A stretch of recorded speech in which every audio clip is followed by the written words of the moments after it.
Muito boa tarde, sejam todos bem-vindos a mais uma super live aqui no canal. Hoje a gente vai conversar, ou na verdade a gente ficou... Calma aí que tá dando delay aqui. Delay não, tá dando retorno. Aí, na verdade a gente continua conversando sobre o ensino da natação. São discussões que eu trago para vocês aqui que eu tenho certeza que vocês não encontram em lugar nenhum. São reflexões próprias, autorais, com a intenção da gente ver o ensino da natação com outros olhos.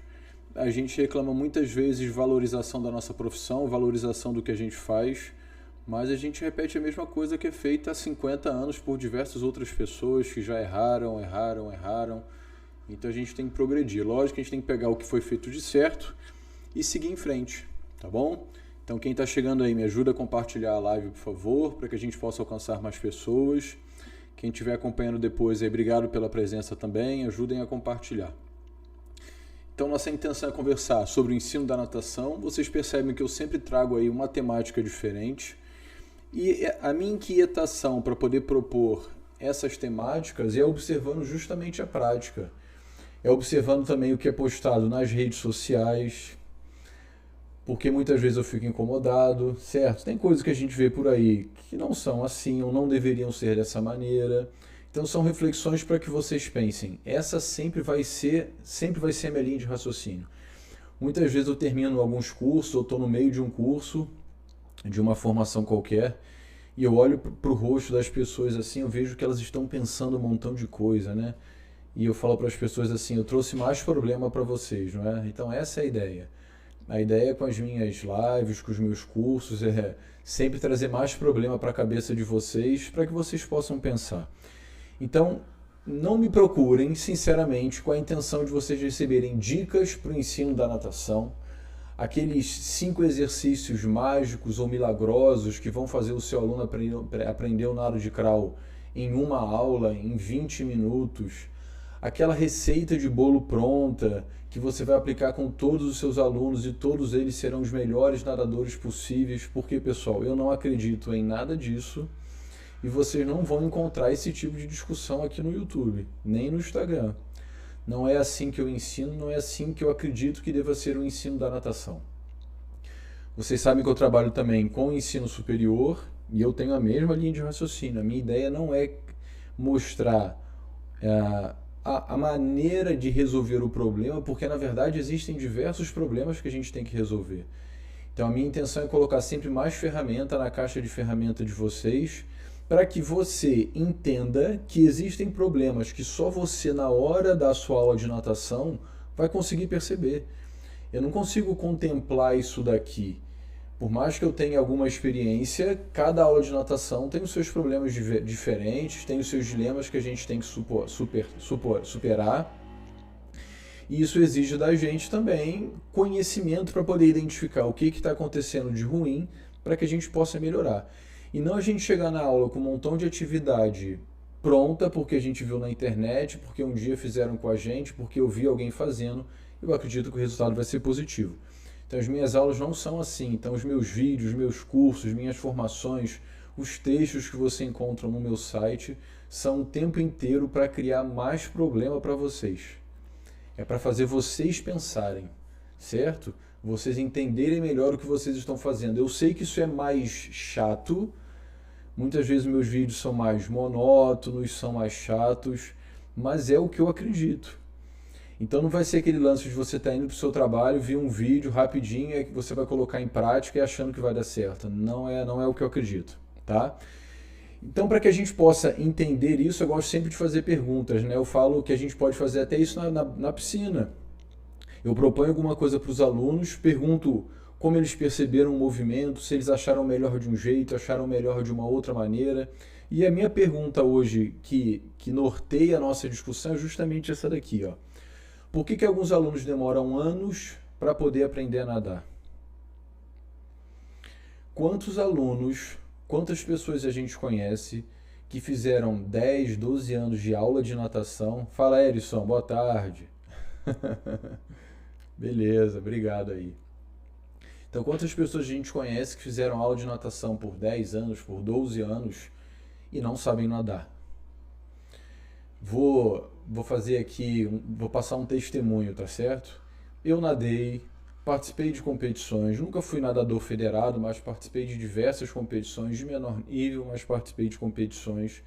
E eu só aprendi a fazer virada de crawl na graduação, na verdade na minha especialização, e por conta própria. Então como é que pode alguém, eu faço aula de natação desde que eu me entendo por gente, desde que eu nasci, como é que eu posso ter feito aula de natação por tanto tempo e só perceber na minha especialização que eu fazia a virada dos naros de crawl e costas errada? Agora imagina uma pessoa que não teve essa oportunidade de continuar estudando, de perceber o próprio movimento e perceber que alguma coisa ali não estava batendo com o que se lia, com o que se aprendia. Então isso é muito comum. Um dos pontos que reforçam essa ideia, né, ou essa verdade, essa realidade, é o entendimento da maior parte dos professores de natação também de que o professor de natação tem que saber nadar. Aí o professor pensa assim: se eu não sei nadar peito e borboleta, por exemplo, eu não vou ensinar peito e borboleta, porque eu não sei nadar peito e borboleta. Ou se eu não sei nadar crawl, costas, peito e borboleta, nem vou pensar em dar aula de natação, vou fazer qualquer outra coisa, vou para a sala de musculação, que é muito mais fácil, e realmente é, sem tirar o mérito do professor que está ali, mas é muito mais fácil do que dar uma aula de natação, individual ou para grupos. Então a gente precisa entender que o bom professor, ele pode saber nadar, mas ele na verdade tem que conhecer aquilo que ele faz. Então por que tantos alunos fazem aula de natação por tanto tempo, mas não sabem nadar? E agora vamos trazer isso para a nossa responsabilidade. O que isso revela sobre as nossas aulas? O que isso revela sobre a formação do professor, como a gente organiza a nossa prática pedagógica? Então isso aqui é o coração da nossa discussão, legal? Então vamos imaginar a seguinte situação: a gente tem um aluno, vocês podem até pensar em vocês, eu citei um caso meu para a virada do nado de crawl e eu teria outros exemplos, que ele vai na aula de natação, tem lá um certo compromisso, frequenta a aula de natação, faz a aula de natação por muito tempo. Na graduação eu tenho muitos alunos assim. Tem momentos da aula que a gente pergunta, né, para saber a experiência dos alunos, por quanto tempo eles fizeram aula de natação. E às vezes o aluno relata: não, professor, fiz natação por 8 anos, por 12 anos. Aí na aula prática você vai ver o aluno nadar e você pensa assim: parece que esse cara nunca fez aula de natação. Não é que ele nade mal, muitas vezes ele não sabe nadar e ele fala que fez aula de natação por muito tempo. Então vamos imaginar que esse é um dos alunos que está chegando aqui na sua escola de natação. E a gente poderia ter alguns argumentos para esse aluno fazer natação por tanto tempo e não saber nadar. Tem alguns motivos aqui. Esse aluno é naturalmente descoordenado. A gente ouve muito mais recentemente essa ideia de: poxa, as crianças não se movimentam mais, as crianças só querem saber de celular, ficam trancadas dentro de casa, elas chegam na piscina, não tem como ensinar, elas são completamente descoordenadas. Pessoal, para que serve uma escola? Escola de natação, uma escola de educação formal, ela serve justamente para a gente ensinar alguma coisa a alguém que não sabe fazer aquela coisa. Então, se a gente recebe um aluno na nossa escola de natação e ele é descoordenado, a gente tem que criar estratégias dentro ou fora da piscina para que o aluno melhore a coordenação e ele aprenda a nadar. E aqui eu não estou querendo dizer que a gente tem que dar aula de natação fora da água, não é isso. É a gente entender que a aula de natação ela tem que resolver um problema. E o problema, de maneira geral, é ensinar as pessoas a nadar. E se a gente está falando de crianças ou muitas vezes até de jovens e a gente acredita que fazer alguma atividade fora da água seja interessante para essa melhor aprendizagem, por que não fazer? Então, mais uma vez, não é dar aula de natação fora da água, é fazer atividades em seco, atividades específicas do ambiente terrestre, para que a criança melhore essa coordenação de maneira geral, porque a gente entende que isso vai contemplar também aquilo que acontece dentro da água. Um outro motivo seria que o aluno tem medo da água. Não tem jeito, esse cara não vai aprender nunca. Talvez isso aqui seja mais específico para os adultos.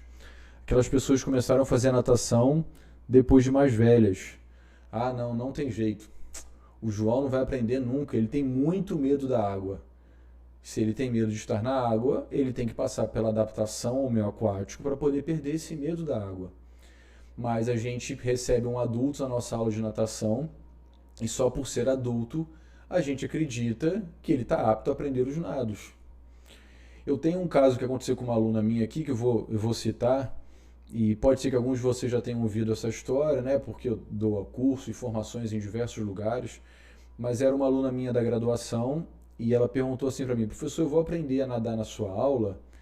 Falei: não, aqui você não vai aprender a nadar, você vai aprender a ser uma professora, que são coisas diferentes. A gente vai ter atividade prática na piscina, é lógico, isso vai te ajudar até certo ponto a melhorar o nível que você tem hoje. Mas eu não posso te garantir que a gente fazendo 10 aulas num semestre, 12 aulas práticas num semestre, que você vai aprender a nadar. Você deveria procurar um lugar para poder nadar. Legal, aí passou um tempo, eu perguntei para ela: e aí, como é que foi? Tô quase falando o nome dela, né? Como é que tá a aula de natação? Ela: professor, não tá muito boa não. Passou mais um tempo, e aí, o que aconteceu? Como é que tá? Tá gostando? A professora fica me pedindo para poder pegar a prancha e bater perna de um lado para o outro, mas eu bato perna e não saio do lugar, e depois que eu estou com o corpo na horizontal, eu nem sei o que fazer para voltar para a vertical. Então percebam, pessoal, era uma aluna que ela tinha que voltar para a adaptação ao meio aquático. Vou ler, Erickson, rapidinho. Ela tem que, na verdade, voltar não, ela tem que iniciar pela adaptação ao meio aquático. Ela não está preparada para poder aprender os nados. Então ela vai ficar sempre com medo porque ela não aprendeu a estar nesse lugar. Essa parte do descoordenado me lembra do desafio recente que tem surgido, uma quantidade gigantesca de alunos com síndromes e transtornos. Esse está sendo um desafio gigantesco para mim, e realmente é, tá bom? E por isso que o primeiro tópico que a gente vai discutir, Erison, é o que é saber nadar, tá bom? Talvez te ajude até certo ponto, legal? E outro motivo que a gente poderia pensar: os alunos não aprenderam a nadar porque eles precisariam de mais tempo. Pô, mas o aluno fez aula por 8 anos. Não daria para ele aprender a nadar os 4 nados? Não estou querendo dizer que ele se tornar um atleta, porque se a gente tem uma criança que começou a nadar ali por volta dos 2, 3 anos de idade, ela está agora com 10, 11 anos, daria para ela aprender bastante coisa. Então, todos esses argumentos, eles podem ser verdadeiros, eles podem realmente justificar o fato do aluno não ter aprendido a nadar, mas percebam que a gente está sempre passando a responsabilidade para o aluno. E quando é que a responsabilidade passa a ser nossa? Quando é que a responsabilidade passa a estar mais relacionada à organização da nossa aula? O Erickson citou aí no bate-papo, pessoal, a ideia da gente receber alunos com diversos transtornos, síndromes, e muitas vezes a gente está, como se já não bastasse o desafio da gente ministrar uma aula para alunos que muitas vezes têm níveis natatórios completamente diferentes. No final das contas, todo mundo vai ter um problema ali, certo? O que já torna a aula bem difícil para a gente. Porque além da gente ter que ensinar alguma coisa para os alunos, tem a questão da segurança e o controle da aula, tudo isso é importante. E a gente tenta fazer essa integração entre os diferentes alunos com suas diferentes características, e isso exige muito mais da gente. Então realmente é um desafio. O ideal seria que tivesse uma pessoa para poder ajudar o professor na condução da aula, e a gente precisa sempre se especializar, a gente precisa continuar estudando para poder atender esse tipo de público. Por exemplo, eu não dou formações, eu não dou cursos sobre natação para bebê e nenhum tipo dessas síndromes e transtornos. Eu não sou especialista nessa área. Não significa que o que eu falo aqui não possa servir para eles, mas existem particularidades que o professor tem que conhecer se for trabalhar com esse público. Porque senão ele vai estar oferecendo algo para alguém que não consegue receber, absorver essa informação, aquilo que você pretende informar, orientar, ensinar. Então a gente precisa ensinar a estudar. Mas mesmo assim, entendam o seguinte, que são os 4 tópicos que a gente vai discutir aqui. O que exatamente é saber nadar? Eu já fiz essa discussão várias vezes e eu vou trazer hoje aqui uma versão além da que tradicionalmente eu trago, tá bom?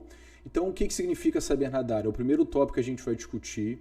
Depois eu vou falar sobre a organização das nossas aulas, como é que as nossas aulas estão sendo organizadas, para a gente ver se até certo ponto a gente tem certa responsabilidade nessa incapacidade dos alunos aprenderem. Depois eu falo um pouquinho do papel do aluno nesse processo de aprendizagem, porque é lógico, ele é corresponsável da aprendizagem, e não só o aluno, a família é corresponsável desse processo. E para poder fechar nossa discussão aí, nossa conversa, eu falo sobre a influência do contexto, tá? O ambiente no qual a gente trabalha, o quanto isso influencia na nossa prática.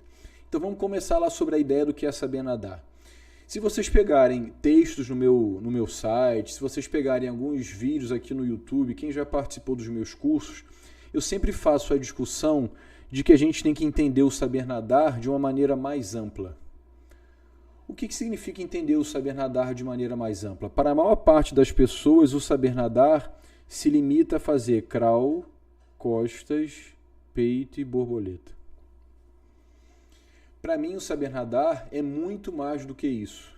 Tem até um conceito mais elaborado no nosso livro de adaptação ao meio aquático, mas o saber nadar significa lidar com o ambiente aquático nas suas diferentes condições, muitas vezes impostas sem o aluno estar sabendo daquela imposição do ambiente, porque a gente não nada só na piscina. A gente nada também em ambientes de águas abertas, onde a condição do saber nadar pode me exigir um saber nadar diferente. Então esse saber nadar mais amplo contempla uma adaptação ao meio aquático mais robusta, uma adaptação ao meio aquático que tenha um fim em si mesma e não uma adaptação ao meio aquático curta para que a pessoa logo aprenda os 4 nados, que é o que acontece dentro desse saber nadar mais restrito, e que a gente entenda o saber nadar também pensando em qualquer atividade ou esporte que possa acontecer dentro do ambiente aquático. Esse é o saber nadar para mim.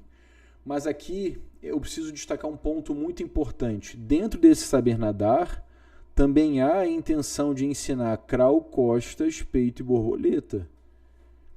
Eu não quero dizer dentro desse saber nadar que é mais amplo, que eu estou tirando a responsabilidade do professor de ensinar os nados formais. A gente tem que ensinar os nados formais, pessoal. E isso tem que ser bem feito, o que muitas vezes não é. E eu citei um caso meu, tá?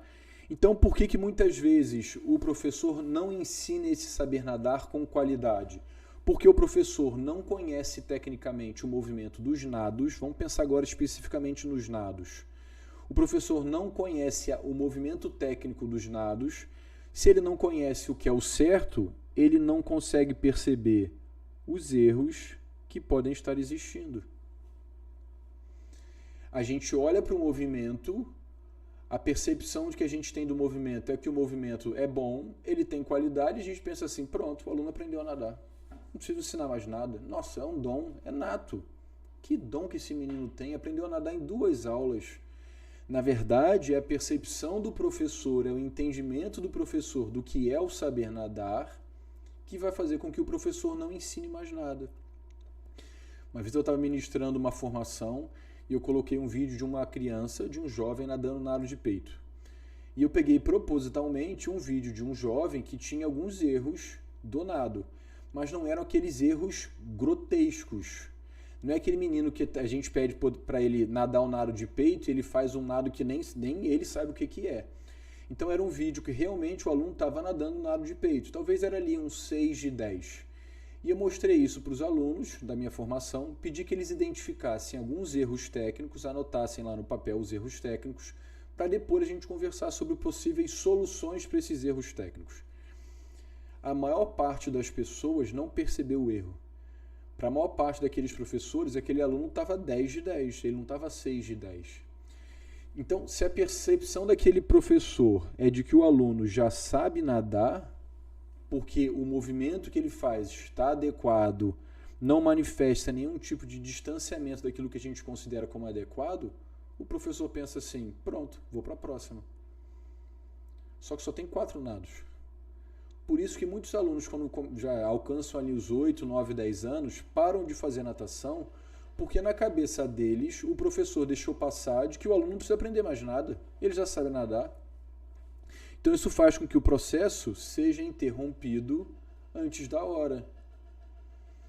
E muitas vezes também, para o próprio aluno ou para a família do aluno, o saber nadar se resume a fazer o nado de crawl. Ah, professor, meu filho já sabe fazer o nado de crawl, ele já aprendeu a nadar, ele pode sair da aula de natação. Não, mãe. Existem 4 nados, o seu filho está na aprendizagem de um deles E depois que ele aprende a mecânica mais geral ou grosseira desses nados, ele vai entrar num processo de aperfeiçoamento. E depois seria importante ou interessante que ele usasse da atividade física da natação como forma de melhorar o condicionamento físico para a saúde, para que ele possa utilizar dessa experiência ou dessa competência do ambiente aquático em outras condições e realidades da vida dele. Então, esse nosso entendimento do que é a técnica de cada um dos nados vai dizer para a gente se eu preciso ensinar natação por 10 anos ou por 20 anos. Eu não acho que alguém vai aprender a nadar bem em pouco tempo. Eu tenho certeza que a gente, para natação, precisa de muito tempo para poder ensinar. Mas o problema é que tem gente que se dedica, como eu disse, a 10 anos de aula de natação, mas não sabe nadar o nado de peito e o nado de borboleta. A aula se resume aos nados de crawl e nado de costas. Então a gente tem que entender o saber nadar de maneira mais ampla, que é o que eu estou destacando, o que eu defendo. Mas essa maneira mais ampla, ensinar o saber nadar de maneira mais ampla, não significa que a gente não tenha claro, de maneira clara, o que eu vou ensinar. Eu tenho. Desde a adaptação ao meio aquático até o ensino dos nados, eu tenho que saber exatamente o que eu tenho que ensinar. Eu tenho que saber quais são os conteúdos de ensino da adaptação, eu tenho que saber quais são os conteúdos de ensino dos nados. Se a gente for fazer aquela proposta que eu falei para vocês, de pegar todas as outras experiências no ambiente aquático e colocar para dentro da adaptação ao meio aquático, eu tenho que saber exatamente o que são essas outras competências, como elas serão inseridas na adaptação para que elas se tornem competências aquáticas. Legal? Então, para a gente fechar essa primeira parte, a mensagem é a seguinte, ó. A aula pode estar cheia de coisas para fazer, mas vazia de aprendizagem. Então a gente cumpre o tempo da aula de 50 minutos, de 60 minutos, o aluno fez um montão de atividades, os pais estão satisfeitos, os alunos brincaram, os alunos se divertiram, eles gostam do professor, mas na verdade não houve intenção no processo de aprendizagem.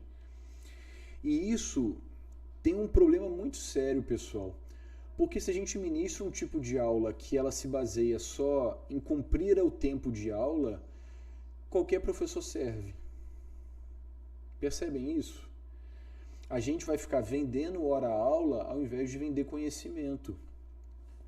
Aí aquele professor que estuda e que entende o que faz, ele pode se sentir frustrado porque ele vai olhar para o lado, que é o nosso último tópico mais ou menos, vai se ver dentro de um contexto onde por que vale a pena estudar?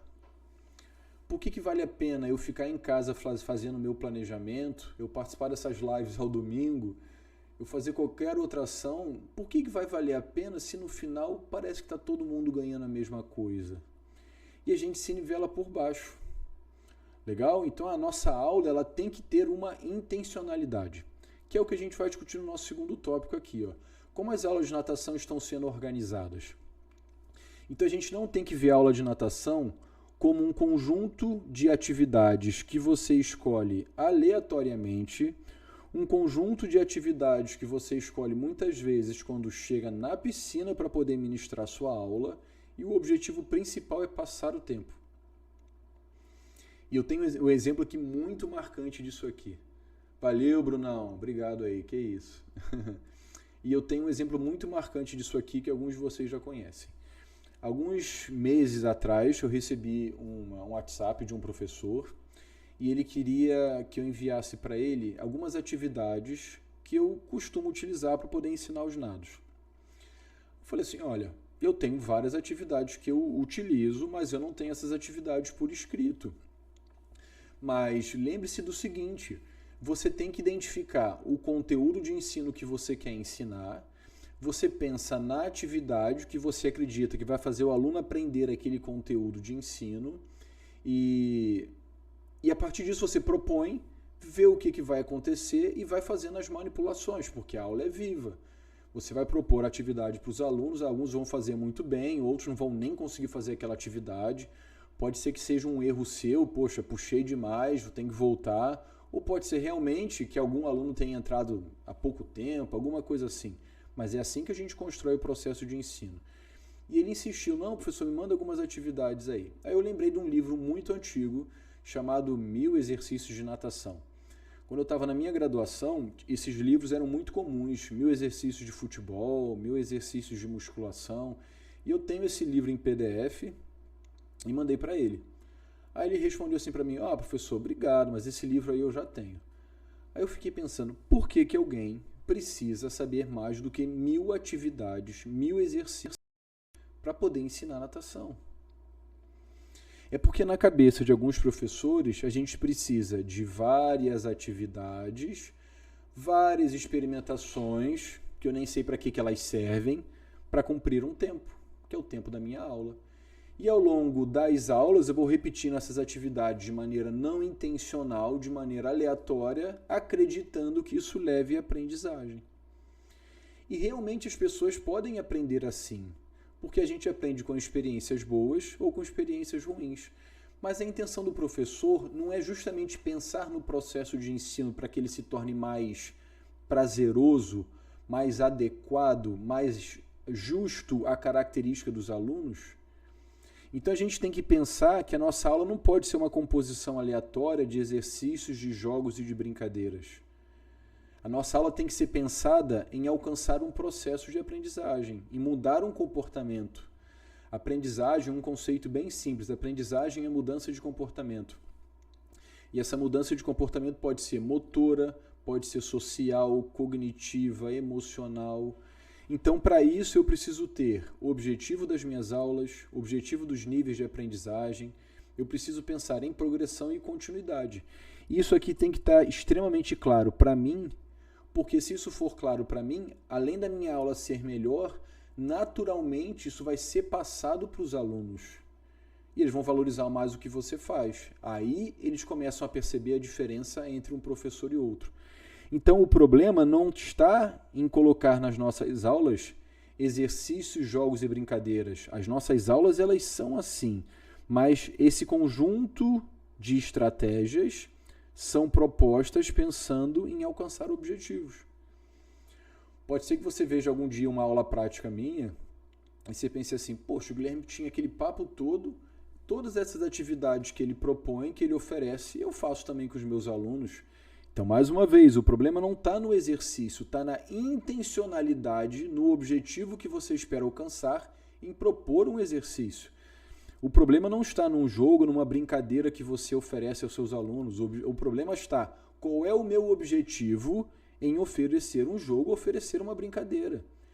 Eu tenho uma intenção pedagógica ao oferecer uma brincadeira, um jogo, uma atividade lúdica. Qual é essa intenção pedagógica?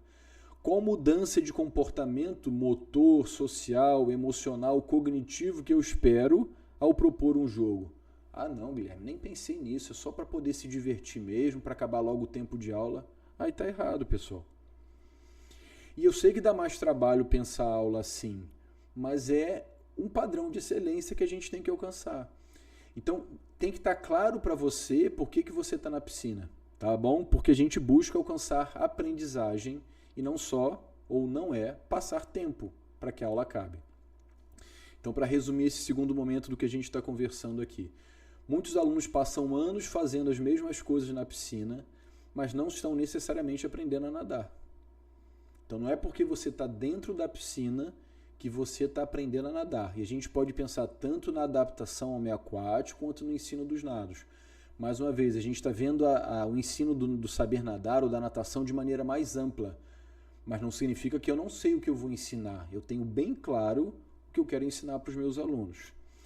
O nosso terceiro tópico é sobre o papel do aluno, e não só do aluno, mas da família, nesse processo todo que a gente está conversando aqui. Por que muitos alunos fazem natação por muito tempo, mas parece que não aprenderam a nadar? E um ponto muito interessante é a gente entender que o aluno é o corresponsável pelo processo de aprendizagem. Então, seja o nosso aluno de natação, seja esse bate-papo que a gente está tendo aqui, não adianta nada você me ouvir, concordar com o que eu estou falando, poxa, realmente, e amanhã continuar tudo igual. Esse, muitas vezes, é o problema de alguns professores que fazem cursos, fazem especializações, fazem formações, onde eles acreditam que o simples fato de estar no curso é suficiente para que ele aprenda. E aqui, perfeito o conceito que eu dei antes. Ó. Lembra, aprendizagem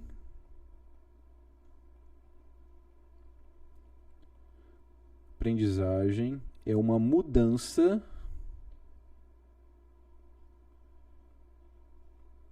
de comportamento.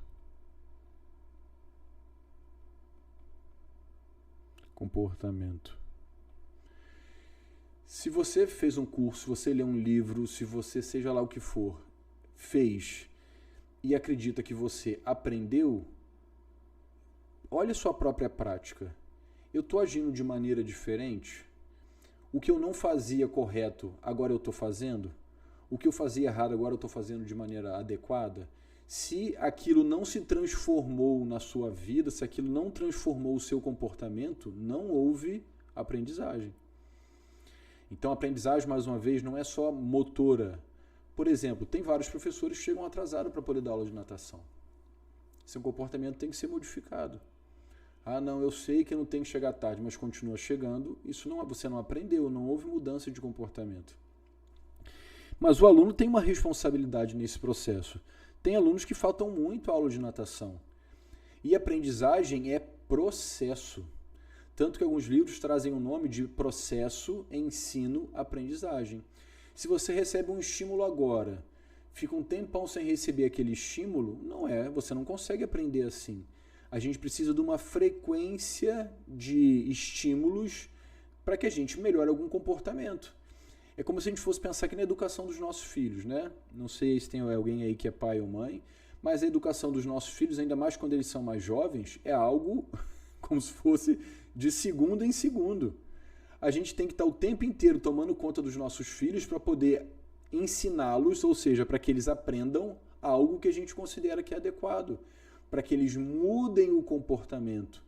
Por exemplo, eles chegam num lugar e mexem na coisa dos outros. Não, não pode fazer isso. Não pode fazer isso. Você vai repetir isso 200 vezes até que um dia pode ser que mude o comportamento. Não é, Bruno? Não, fala mais baixo. Quando alguém estiver falando, espera para você poder falar. Todo mundo vai te ouvir. Aí vai falar isso 300 vezes até ele mudar um comportamento. Na natação eu acho que é até pior. O aluno falta 2 aulas, ele já dá uma... Isso aí. Porque, na verdade, Erison, ele não...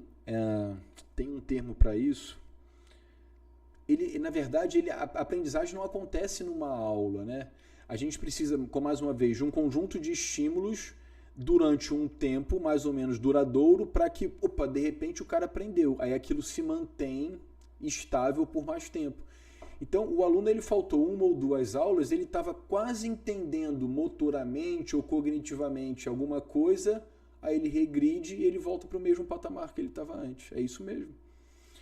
Eu quase, nas minhas aulas, na educação básica, na graduação, mestrado e doutorado, eu acho que eu só faltei 1 aula minha durante essa minha vida toda. E por que eu não gostava de faltar aula? Porque quando chegava na aula seguinte, parecia que eu estava completamente perdido, eu não sabia o que tinha acontecido. É isso aí, Bruno. Educar é mais trabalhoso do que criar. Antigamente as famílias eram muito numerosas, todo mundo era criado, mas não necessariamente todo mundo era educado, né? Mas hoje em dia as pessoas estão mais preguiçosas ou preocupadas com outras coisas. As famílias grandes, um educava o outro. Pode ser não de um jeito que a gente considera adequado, mas havia ali uma mudança de comportamento. Mas a frequência do estímulo, que é o que interessa aqui pra gente, isso é importante, tá? Mas a gente pode pensar também que pode ser que o professor tenha lá a sua clareza do que ele tem que ensinar, o objetivo da sua aula, o objetivo do processo, mas o aluno não sabe por que ele está ali. Ele está na aula de natação porque o pai matriculou, porque os pais querem, porque acham que é importante para ele, mas o aluno em si, ele não entende o objetivo daquilo. Se ele não entende a importância daquilo, se aquilo não é importante para ele, aquilo não gera um interesse. E dificilmente a gente vai aprender alguma coisa que a gente não tem interesse. Quando você quer, quando você se identifica com aquilo, você se dedica mais, você faz quando ninguém está pedindo, você faz por conta própria, você procura na internet, porque você está interessado. Quando você não está interessado, é muito complicado. Vou dar um exemplo do meu filho aqui. Espero que ele não esteja ouvindo. Mas meu filho fez aula de natação. Chegou um momento lá que ele falou assim para mim, não quero mais fazer aula de natação, estou ficando muito cansado. Ele ainda era criança nesse momento. Foi na transição da adaptação ao meio aquático para a aprendizagem dos nados.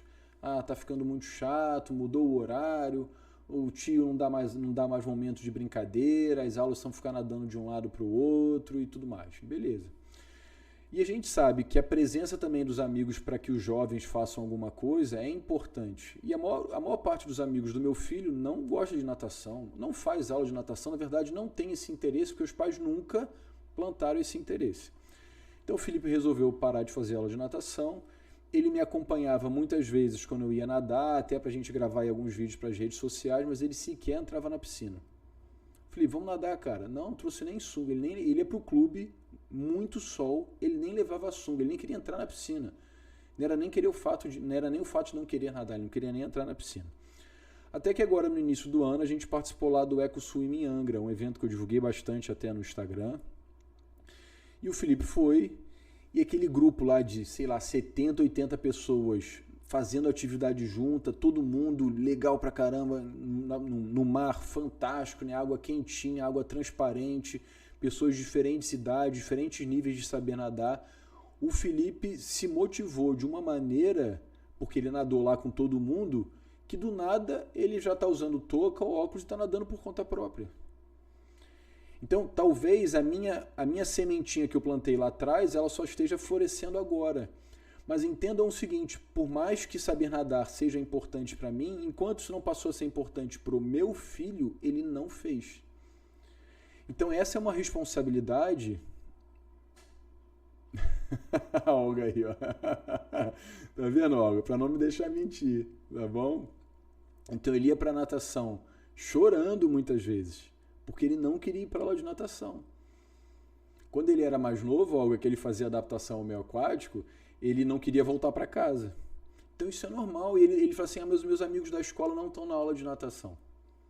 Felipe, você pode fazer outros amigos. Não, eu queria os meus amigos da escola.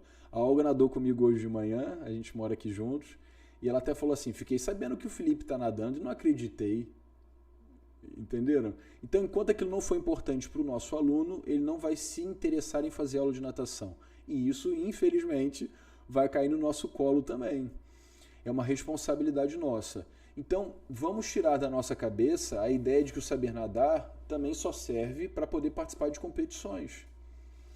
A gente aqui, no caso, que mora no interior do estado, esses eventos competitivos não acontecem, tem pouca importância. Eu não posso só ter natação pensando em competição, porque o cara fala assim, vou competir aonde? Tá bom? Então, a participar de competições pode ser uma motivação, mas você tem que pensar que pode não ser uma motivação para todos os alunos em todos os lugares, tá bom? Muitas vezes também os alunos interrompem o processo de aprendizagem, porque faltam muito, porque não tem interesse, mas a minha reflexão também é que esse é um processo, se o professor se preocupa com isso. Alguma coisa que acontecia muito comigo lá no Ilha era o seguinte, às vezes um aluno faltava 1 ou 2 aulas seguidas, e voltava na semana seguinte, eu perguntava lá, poxa Bruno, faltou semana passada, o que aconteceu? Ah, professor, tive prova. Aí eu fazia de propósito a pergunta, tá, mas não, tô falando que você faltou aula de natação. Por que tem a ver a prova com isso? Ah, não, professor, tive prova, não pude ver a aula de natação porque eu tinha que estudar. Mas você não sabia que ia ter prova? Sabia. Por que você não estudou antes? Isso nem passava na cabeça do aluno. Como assim estudar antes? Mas o que tem faltar aula de natação? Na cabeça dele, né? Ah, você faltou aula de natação, você deixou de aprender isso. Como assim deixei de aprender, professor? Olha lá, o fulano já está fazendo aquilo que você não aprendeu ainda. Então, não é normal, não é natural que os alunos pensem sobre isso. A gente tem que ir colocando esses problemas na cabeça dele, porque senão eles vão parar, pessoal. E na cabeça dos pais, porque dependendo da idade do aluno que a gente está falando, o aluno não vai sozinho para a aula de natação, são os pais que levam. E por fim, aqui um tópico que a gente falou, o entendimento limitado de que saber nadar se resume a fazer o nado de crawl. E é um nado de crawl muitas vezes muito rudimentar, não é nem aquele nado de crawl tão bonito assim, mas os pais e os alunos entendem que já sabem nadar porque sabem fazer o nado de crawl. Então a gente precisa deixar claro para eles que há níveis de aprendizagem, o que se ensina em cada um dos níveis. E essa ideia de nível de aprendizagem, ou quantos níveis vão existir, depende de cada escola de natação. Tem escolas de natação que tem 60 alunos, tem escolas de natação com 800 alunos, ou mais. Então, cada escola de natação precisa saber como se organizar. Então, para poder fechar essa parte aqui, ó, a aprendizagem depende do compromisso do aluno, da família, dos pais com o processo de aprendizagem da natação. Todo mundo tem que estar envolvido. Vou dar mais um exemplo meu aqui. Quando eu trabalhei depois com natação competitiva, muitas vezes os alunos, a gente treinava todos os dias, era de segunda a sábado, e muitas vezes os alunos tinham dificuldade em treinar algum ou outro dia da semana, no início. E os pais vinham conversar comigo, Tuxê, desculpa, mas a Gabi, um exemplo, né, não vai poder fazer natação na terça-feira porque ela tem aula de inglês. Ela está tão triste porque ela não quer faltar o treino, etc, etc. Aí eu falava uma coisa óbvia, ela não pode fazer inglês outro dia ou outro horário? Aí os pais, vou ver se pode. E geralmente eles conseguiam. E isso para mim era um motivo de alegria, porque é o seguinte, pessoal, se o aluno ele muda algum outro compromisso por causa da sua aula de natação, lógico que tem casos que não tem como ser assim, mas se ele pensa, se ele tenta mudar algum outro compromisso para poder fazer a sua aula de natação, fazer o seu treino, significa que isso tem importância para ele. E é isso que a gente quer, que a nossa aula de natação tenha importância para o aluno, para que ele seja corresponsável e ele faça realmente o processo da maneira adequada, porque senão não tem como você fazer milagre. O nosso último tópico é sobre o contexto no qual a gente trabalha. Ele ajuda ou ele atrapalha? Vamos imaginar que você está andando pela rua e a rua está com essa característica aqui, ó. É uma rua toda bem iluminada, limpa, tudo organizado, tudo bonito. Eu tentei pedir aqui para o ChatGPT fazer uma imagem que representasse tudo isso que eu falei para vocês. Vocês acham que alguém teria coragem de jogar um papel no chão aqui? De deixar um lixo em algum lugar? É lógico, sempre tem alguém que é um espírito de porco que vai fazer isso. Mas eu acredito que, de maneira geral, se alguém fosse pensar em fazer isso, ele olharia assim, para o ambiente e falaria assim, poxa, eu não vou ter coragem de jogar esse papel de bala aqui no chão. Vou botar no meu bolso, vou guardar aqui e quando tiver uma lixeira, eu vou jogar esse papel fora. Então, essa é uma condição onde você poderia trabalhar. Vamos pensar nessa outra condição aqui, ó. É a mesma rua, é uma piscina, só que agora o ambiente está sujo. Possivelmente a maior parte das pessoas não se importaria, vou colocar esse lixo aqui no cantinho, afinal de contas já está tudo sujo. Então, na verdade, essa conversa aqui não é sobre uma rua limpa e não é sobre uma rua suja. A conversa aqui é sobre o ambiente no qual a gente trabalha. Vai ter muito lugar que a gente vai trabalhar que vai ser como se fosse essa rua suja. E não é de sujeira que eu estou falando, né? Onde as pessoas não têm bons comportamentos. Aí eu estou falando de professores, alunos, secretaria, os pais. Não têm bons comportamentos.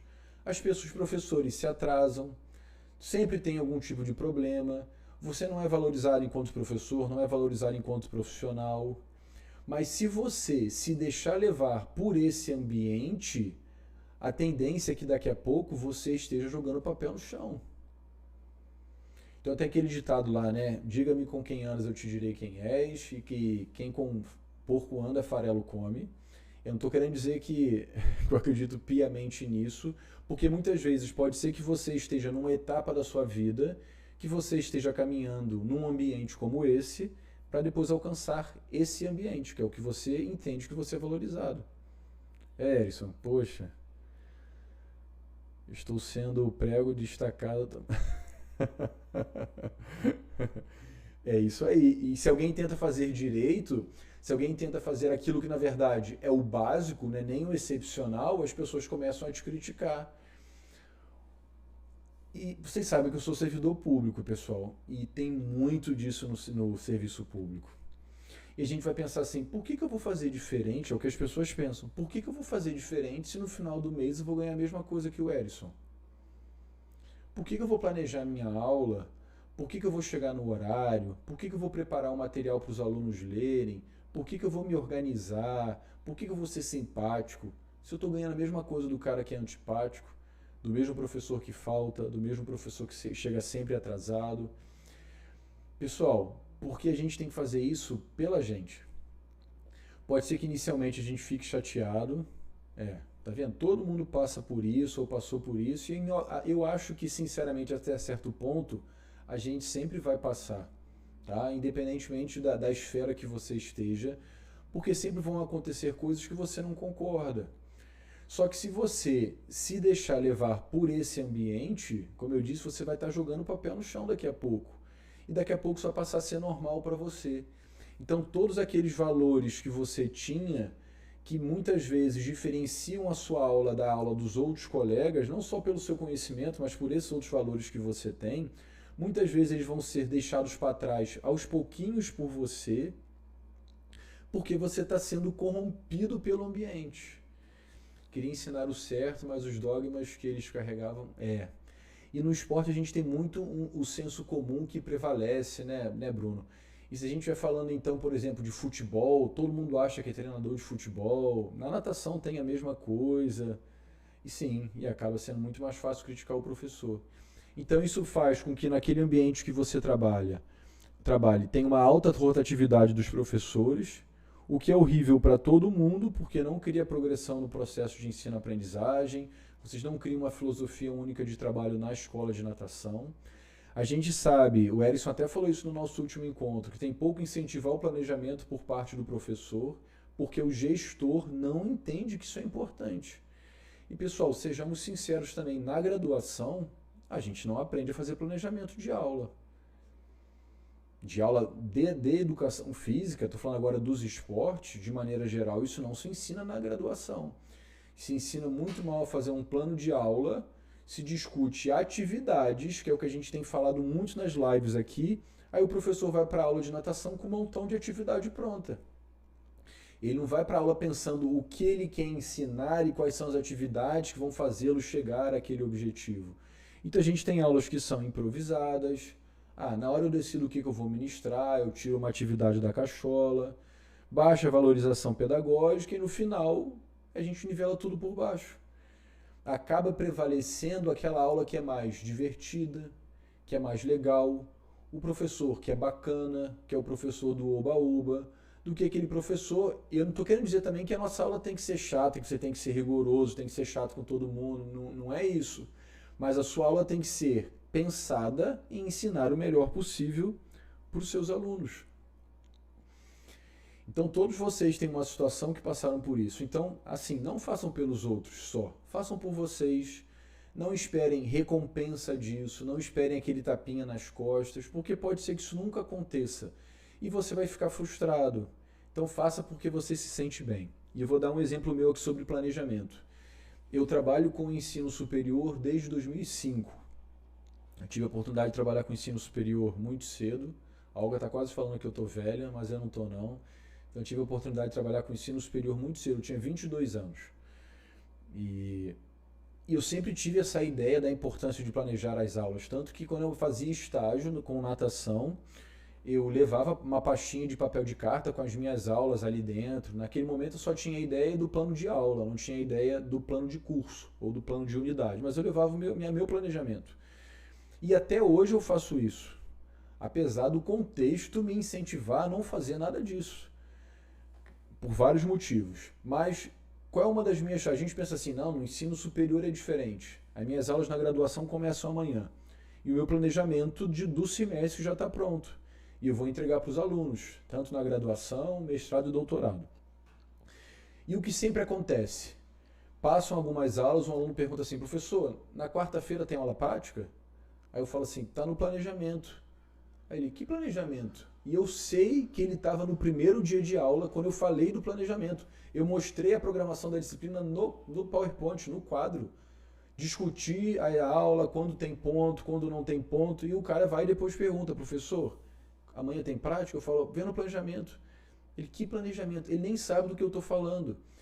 E assim, eu não me incomodo de responder, isso eu não fico incomodado nesse ponto, eu fico incomodado no ponto do seguinte, se ele não entende que tem um planejamento, é porque a maior parte dos professores não faz isso.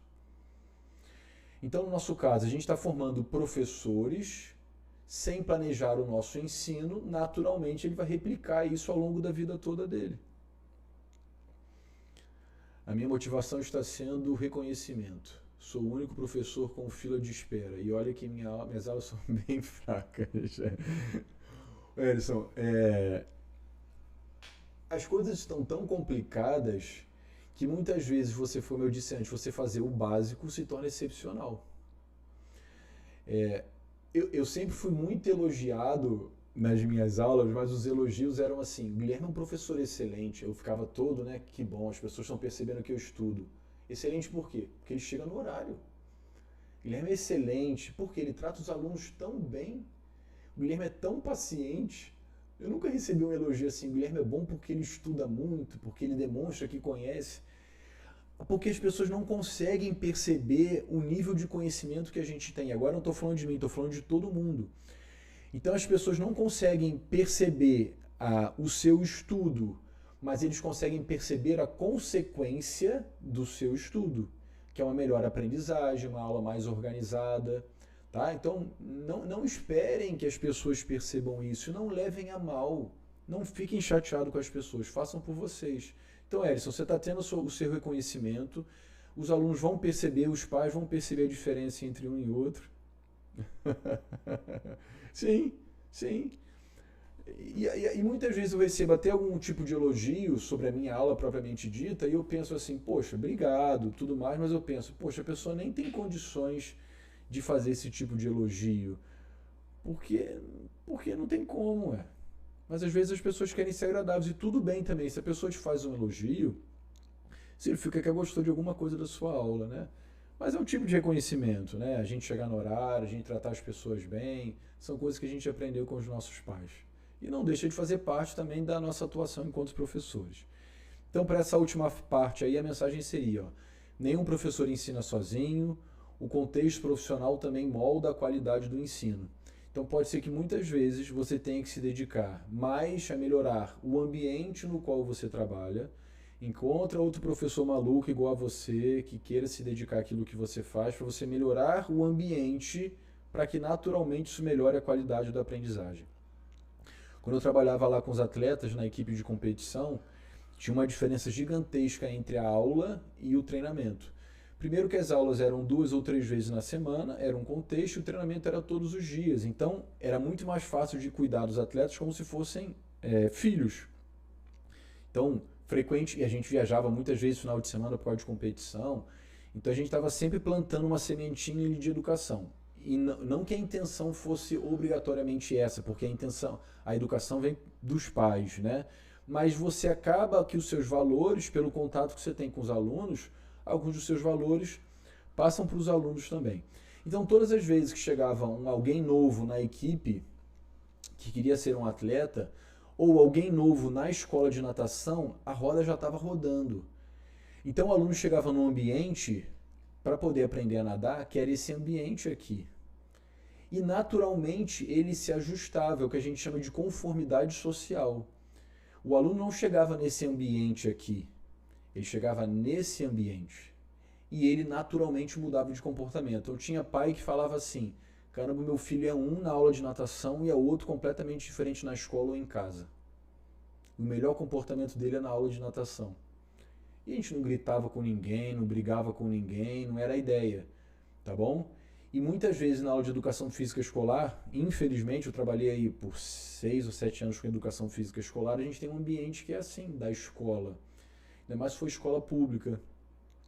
Então é difícil a gente querer ensinar valores assim, 50 minutos de aula, 100 minutos de aula por semana, sendo que o aluno vive num ambiente que é assim. E desculpa, tá, pessoal? É o meu ponto de vista, pode ser que nem todos concordem, e acaba sendo uma tarefa muito mais humana do que uma tarefa de ser professor de educação física, o que é extremamente complicado pra gente. Então, pra gente poder fechar aqui, a gente falou, a pergunta inicial, a pergunta motivadora foi: por que alguns alunos fazem aula de natação por tanto tempo e não aprendem a nadar? Na verdade, são múltiplos fatores. Alguns fatores a gente consegue controlar e outros nem tanto. Então a ideia é sempre: eu não vou me desesperar, vou entrar em depressão, eu vou tentar controlar aquilo que está ao meu alcance. E a primeira coisa que eu consigo controlar é o meu próprio comportamento. Então, o meu entendimento do que é saber nadar pode ser mais amplo. Eu vou estudar para saber exatamente o que eu tenho que ensinar. Eu não sei ainda exatamente. Não tem problema nenhum, pessoal. A gente estuda, aprende e se torna um professor melhor. Então, o entendimento que você tem do que é saber nadar influencia na sua prática pedagógica. Então, agora eu já entendo o que é o saber nadar, o que eu tenho que ensinar para os meus alunos. Vou pensar em organizar minha aula de uma maneira melhor. Vou entender a importância do planejamento, de ter objetivos claros para poder ministrar minha aula. Não vou pautar a minha aula em atividades aleatórias que eu tirei, lá, sei lá da onde, para que meu aluno não faça 10 anos de natação e só saiba nadar crawl e costas. Vou passar para o aluno a importância dele ser responsável ou corresponsável pelo processo. Tem algumas coisas que a gente pode explicar para os alunos e para os pais. E vou sempre tentar criar um contexto, um ambiente de prática da natação que seja saudável. Que seja aquele ambiente que a gente considera que é adequado para os professores crescerem, para os professores se desenvolverem e para os alunos também. E se por acaso você vive num ambiente que é um ambiente ou um contexto que você considera que não é o mais adequado para você, sai desse ambiente, pessoal. Fique nele o tempo que for necessário, porque a gente tem contas para poder pagar, não vai todo mundo pedir demissão amanhã e depois botar a culpa em mim. Então fique nesse ambiente o tempo que for necessário, mas se organize em todos os sentidos para você buscar um ambiente que seja um ambiente que você pense, esse é um ambiente que eu quero estar, é um ambiente que eu acredito para mim. Então, de todas as frases que a gente falou aqui, eu vou trazer 2 para que vocês possam levar para casa, tá bom? A aula pode estar cheia de coisas para poder fazer, mas vazia de aprendizagem. Então pensem, aprendizagem é mudança de comportamento. Que comportamento que eu quero mudar nos meus alunos, sendo que o comportamento pode ser motor, social, cognitivo, emocional. Então, que comportamento eu quero mudar e que processo, que passo a passo que eu vou seguir para que haja essa mudança de comportamento. E muitos alunos passam anos fazendo atividade na piscina, mas não necessariamente aprendendo a nadar. Então, fazer atividade na piscina é diferente de aprender a nadar. Deixa eu ver aqui. Professor, e quando o aluno nada há 10 anos, você vê que dá para melhorar muito, mas ele não quer aprender? Ainda tem isso também, que é o que a gente falou, o aluno é corresponsável pelo processo. Se para ele o que ele faz já é o suficiente, não vai ter motivação que faça ele mudar. Assim, de maneira aguda, né, de maneira momentânea. A gente tem que ir plantando a sementinha também, para ele perceber que ele pode ser muito mais do que ele é. Talvez convidá-lo a participar, vamos pensar que é um adulto, convidá-lo a participar de eventos, como eventos em águas abertas, para ele conhecer outras pessoas, ver outras habilidades, outras competências. Já tentei, ele não quer de jeito nenhum. A gente vai tentando um montão de coisa. Mas no final das contas, se ele não quiser, era igual o meu filho, não queria entrar na piscina, não tem o que a gente faça.